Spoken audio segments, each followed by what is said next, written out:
Hi there, everyone. This is Mrs. Simpson from Monroe Center Grade School. Mr. Mulliken and I have been talking over the past few weeks about the information that we've been sending out to you and how we can reach all of our families. And we've decided to add a few more videos in case there's anything that was in written format that anybody wants to hear so we can clarify information, because we've been receiving emails with questions, and it seems like perhaps maybe we should kind of clarify what each day would look like for students at the K-5 level, whether they're in full remote, whether they're in face-to-face hybrid. What does that first day look like if they're face-to-face, but it's not, their first day of school is actually remote? So we wanted to put together a few videos that we could share with you, along with, we will be sending information out in an all email format, but that way we can make sure that everybody is able to consume the information the best way for each parent and student. So the video right now that I'm talking about doing is we're going to do face-to-face Monday, Tuesday, and Wednesday, Thursday, Friday remote. So if that is the hybrid plan you chose for your child, this coming week, school does not start until Tuesday the 18th. So the first day of school for all of our kiddos is Tuesday the 18th, whether they're in remote or face-to-face. That's the first day of school, and it starts at 8 a.m. So I want to make sure that you understand too. So remember, the school day is 8 to 2:30. So whether they're in remote or whether they're face-to-face, the school day is 8 to 2:30. Now, for those that are in remote, I want to clarify, this does not mean that your child is going to be online from 8 a.m. until 2:30. I want to clear up those questions right then and there. We will have things like we do in the classroom. They're going to be online with their teachers for a while. They're going to be learning about things, learning new things, and then their teacher's going to give them time to work on their own and independently work on things. So they're going to get off the computer. They're going to work on things independently. Then they're going to touch base with their teacher again with maybe questions, feedback, maybe get more additional help. There's going to be lunch, and it's going to be offline, stuff like that. They're going to have specials, might be online. There might be tasks that they have to do offline. It's going to be on and off throughout the day from 8 until 2:30. So your child has as similar of an instructional day as they possibly can with the same students that are in the building. So we want to make sure everybody has exactly what they need and they have very similar experiences.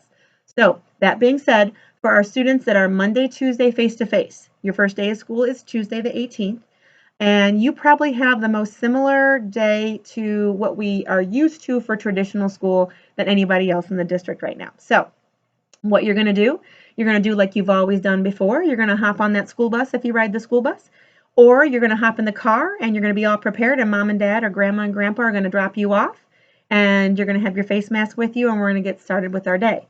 I want to remind everybody that's riding the bus, you want to make sure you have that face mask on, and you're going to ride it the entire time, because your bus driver needs to pay attention to the road, and they don't want to have to worry about whether or not your face mask is on or off. We don't want to have them worry about that. We want that face mask on so everybody is safe and well, okay? So don't forget your face masks on the first day, okay? So we also want to make sure that we talk a little bit about the self-certification, because our kiddos at K-5 or younger, our parents are going to be doing the self-certification for them. So what we want to say this, and I want to make very clear, I am not by any way, shape, or form encouraging parents to get cell phones for kids at K-5 level. We do know that students at those grade levels, some of them have cell phones, some don't. So I'm going to do this two ways. First, if your child does have a cell phone and they are bringing it to school, which again, I'm not saying that we should do that. I'm not saying we shouldn't. I'm just saying if they do and you allow them to bring it to school, this is what we'd like you to do if you can. You self-certify for your child at home, and you text them the little badge that comes up when it tells you, and this is what it looks like. It tells you that you can enter the building. It's similar to that. A student's might be a little different, but it's going to give you a screen that tells you you can enter the building or they are good to go. If you text that to your child, when they come into the buildings or when they get off the school bus or you drop them off, we have teams out front. They're going to get the kids checked in and let them know where to go. So if they can show us this, we'll check them off the list really quickly, and we'll get them either in the building or outside, depending upon what building they're in, really quickly. If they don't have cell phones, and that's completely okay. Like I said, I'm not saying please go get a cell phone for your child that's K-5. That's not what I'm saying. But if they don't have a cell phone, when they get off the bus or when you drop them off, they're going to come towards the building, and we have several teams there that are going to ask them their name, and we're going to look on a report. If you self-certified for them, we're going to see that on there, and we're going to get them where they need to go at that point.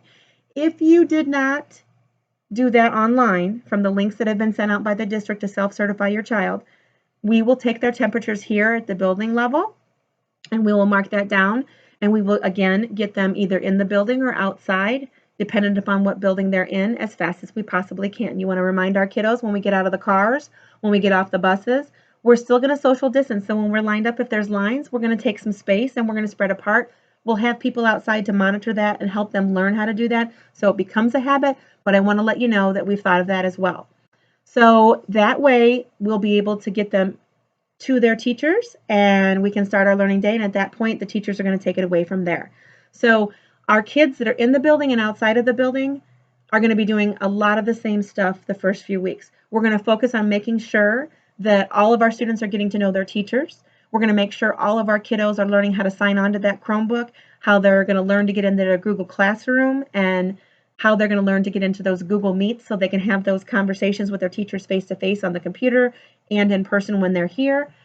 Even the kiddos that are in the building on Tuesday, they're going to learn how to do that, and they're going to practice it multiple times so it becomes very natural for them. So Wednesday, when they're in remote, they can do that on their own and get signed in, and it should work pretty well because we'll give them a lot of practice on Tuesday. We will be focusing over the first few weeks. We're going to be focusing on just getting to know our kids and them getting to know us and becoming more familiar with each other. We're going to work on the 7 habits. And all through this time of getting transitioned into the buildings and this new process and way of doing things, we're going to talk to them about wearing masks. We're going to teach them how to help, make sure they wear them. We're going to take breaks. We're going to learn how to wash them so we can help our parents so our parents don't have to do everything. We're going to also, during that time when we're working with our kiddos, teachers are going to be sending out guardian invites to Google Classrooms. They're going to do that via email. We're also going to be doing reaching out with phone calls as well as communicating to you what your child's final schedule will be. And I recognize that's going to take some time, some patience in our working together, because what we see on a piece of paper as a schedule right now that we're going to shoot for, we always know there's going to be some adjustments because our kids have groups, our kids have interventions, our kids have specials like PE and art and music. So we want to make sure that we're going to finely tune that schedule, and then we're going to share that back out with the parents so they actually have like a really nice consistent schedule to structure their students' day. So just remember, if you are face-to-face on Tuesday, you want to make sure you bring your Chromebook, and you're going to bring it every day to school when you come to school, okay? So we're going to use the Chromebooks in the classrooms for lots of things so you can learn how to do a lot of things and a lot of fun things we've learned over the summer, and it needs to become a habit. You want to make sure you put that Chromebook in your backpack every day. You want to make sure you charge it every night, just like brushing your teeth. You want to plug that Chromebook in every single night so it becomes a habit. So with all of this in mind, some of it seems a little bit new, but it's going to take a little time and a little practice, but I'm pretty sure we're all going to be good to go after a little bit, and then we can really have a great year. So hopefully that helps for those of us that are in person, face-to-face on Tuesday, and we can't wait to see you. Bye. Take care.